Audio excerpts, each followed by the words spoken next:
আশ্বিনের শারদ প্রাতে বেজে উঠেছে আলোক মঞ্জিত।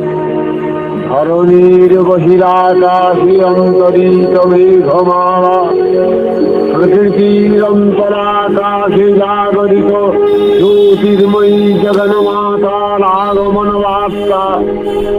আনন্দময়ী মহামায়ার পদধ্বনি অসীম ছন্দে বেজে উঠে রূপলোক ও রসলোকে আনে নবভাব মাধুরীর সঞ্জীবন।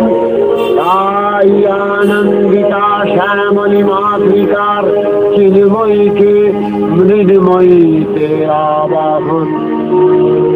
আজ চিৎশক্তি রূপিণী বিশ্বজননীর শারদশ্রী বিমণ্ডিতা প্রতিভা মন্দিরে মন্দিরে ধ্যান বোধিতা।